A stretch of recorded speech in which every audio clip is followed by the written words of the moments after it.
మనం కూడా మన పిల్లల వివాహ విషయాల్లో జాగ్రత్తగా ఉండకపోతే మనకి కూడా ఇదే గతి పడుతుంది.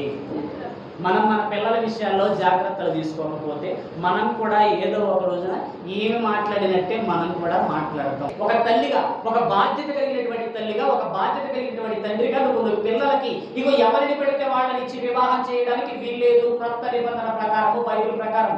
ఎందుకని? చీకటికి వెలుగుతో ఏంటి సంబంధం? పాపానికి ఇదిగో ఆ వెలుగుకి ఏంటి సంబంధం? ఏంటి పొత్తు? లేదు. మీరెవరు? మీరు ఏ యజమానుడనైతే, ఏ తండ్రి వలనైతే మీరు కుటుంబం అని పిలువబడుతున్నారో ఆ కుటుంబంలోనికి బయట అమ్మాయి వచ్చి ఒకవేళ అడుగు పెట్టిందనుకో, ప్రార్థనా జీవితం లేని అమ్మాయి వచ్చి ఒకవేళ అడుగు పెట్టిందనుకో, నీ ఇంటిని నిన్ను మొత్తాన్ని రోడ్డు మీదకి వేస్తుంది. ఆ కాలేబు అనే ఆయన చాలా పరాక్రమమైనటువంటి వాడు.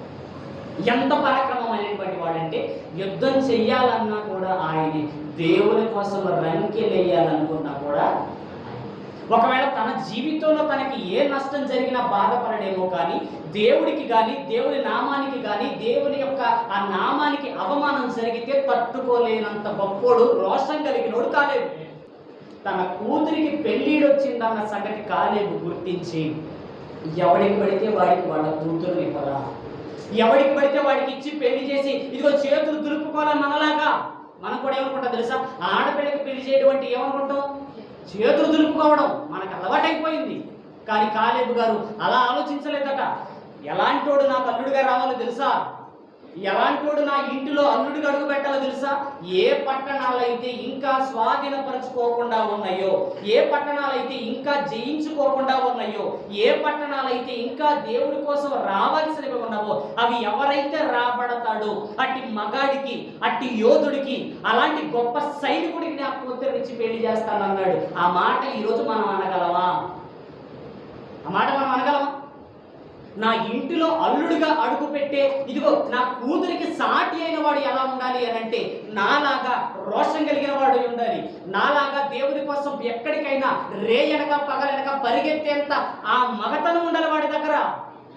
రాజ్యాన్ని ఇదిగో చేత పట్టుకుని రావాలి, అంత యుద్ధ వీరుడై ఉండాలి.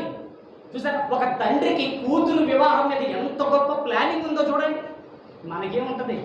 అబ్బాయికి బ్యాంక్ బ్యాలెన్స్ ఎంత, అబ్బాయికి గవర్నమెంట్ ఉద్యోగమా కాదా, ఒకవేళ గవర్నమెంట్ అయితే సెంట్రలా స్టేటా, అబ్బాయికి అత్తమామలు ఉన్నారేమో, అమ్మ నాన్న ఉన్నారేమో. అమ్మ నాన్న ఉన్న వాళ్ళైతే వద్దు ఈ రోజుల ప్రకారం, ఎందుకని చూడాలి కదా. ఇవి మనం ఆలోచిస్తున్నాం. కానీ కాలేబు గారు ఒక బాధ్యత కలిగినటువంటి తండ్రిగా తన కూతురికి వివాహం చేయడం కోసం పెట్టిన కండిషన్ ఏంటో తెలుసా? ఆ పై ఎత్తు ప్రాంతాలు ఏవైతే ఉన్నావో, ఏవైతే జయించలేని ఉన్నాయో, ఆ జయించలేని ప్రాంతాన్ని జయించుకొచ్చిన మొనగాడికి నా కూతురునిచ్చి చెప్పండి వివాహం చేస్తానన్నాడు. అప్పుడు వచ్చాడు సీన్లోకి ఎవరైనా? ఇశ్రాయేలీయులకు మొట్టమొదటి న్యాయాధిపతి ఓత్నియేలు వచ్చాడు. ఎంతమంది వీరులు ఉండాలి చెప్పండి? ఎవ్వడి వల్ల కాల, ఒక్క ఆయన మిగిలాడు. ఇప్పుడు మేము వాళ్ళ ఆయనకి ఇచ్చి వివాహం చేశాడు, ఆయనకి ఇచ్చి వివాహం చేశాడు. అదే చెప్తున్నాను, మన పిల్లల వివాహ విషయాల్లో కూడా భక్తిపరుడైతే ఇవ్వండి, భక్తిపరురాలైతే ఇవ్వండి. బైబిల్ చదువుతాడా లేదా అని అడగండి. మన పెళ్లి సంబంధాలకు వెళ్ళినప్పుడు ఏం మాట్లాడతాం? అమ్మ వంట వచ్చా, అయ్యా కుదురుగా ఉంటావా, అట్లా ఇవి అడుగుతామా? ఇవి కాదు, బైబిల్ చదువుతావా అని అడగండి. ఒకవేళ చదువుతాను అందా, దీని అర్థం ఏంటని అడగండి. అర్థం చెప్పి బంగారు తల్లి వచ్చినట్టే మరలా చెప్తున్నాను. అలాంటి వాక్యము వివరణ తెలిసిన అమ్మాయిని మీ ఇంటికి కోడలిగా తీసుకొని రండి.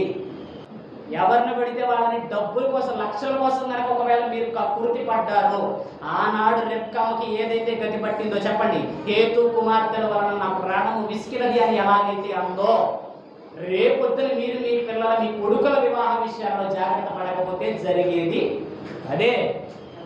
చాలా జాగ్రత్తగా పద్ధతి కలిగినటువంటి అమ్మాయిని మీ ఇంటికి తీసుకొని రండి కోడలిగా. మనకు ఆస్తులు అవసరం లేదు, ఆస్తులు అవసరం లేదు, గుణం ఉంటే చాలు. ఆ గుణం కూడా దైవిక పరమైనటువంటి గుణం. లక్షలొద్దు, దేవుని లక్షణాలు కలిగిన అమ్మాయి, అబ్బాయి మీ ఇంటికి రావాలి. నేను